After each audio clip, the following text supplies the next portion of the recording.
নমস্কার বন্ধুরা, অপর্ণার ছাদ বাগানে সবাইকে স্বাগত। প্রত্যেক দিনের মতো ছাদে এসেছি। পদ্ম পাতাগুলোই আগে দেখায়, এতেই তো মন ভরে যাচ্ছে। এত সুন্দর হয়েছে। পুকুরে আছি না কোথায় আছি বলতে পারবো না। আমাদের বাড়ি মেদিনীপুর, পশ্চিম মেদিনীপুর। ওখানে ছোটোবেলায় কাটিয়েছি, জন্ম হয়েছে ওখানে। প্রতিটা পুকুরে, বেশিরভাগ বড় বড় দূরের দূরের পুকুরে পদ্মে ভর্তি হয়ে থাকতো। এই আমার গামলাতেই কটা পাতা, এটা গোটা পুকুর জুড়ে ছিল, বড় বড় পুকুর। আমার জেঠু কাউকে দিয়ে ফুল তোলাতে যেত।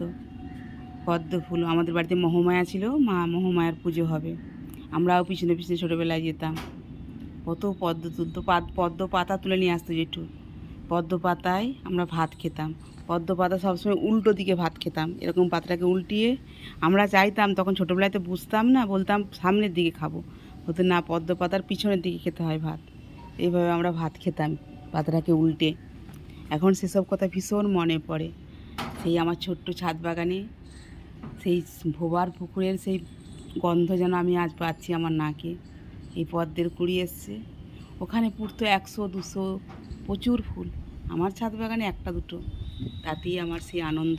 ছোটোবেলার স্মৃতিগুলো বারবার মনে পড়ছে। আজকে জেঠু নেই, আমার মা নেই, জেঠিমা নেই, কিন্তু অতীতটা তো ভোলা যায় না, বারবার মনে আসে সেসব কথা।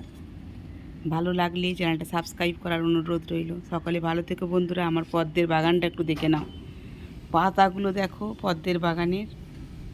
এইখানটায় পুরো 4টে টবে পদ্ম দেওয়া আছে, এত সুন্দর, তার মাঝে একখানা পদ্ম ফুটেছে। খুব ভালো লাগছে। ভালো লাগলে চ্যানেলটা সাবস্ক্রাইব করার অনুরোধ রইল। সকলে ভালো থেকো বন্ধুরা।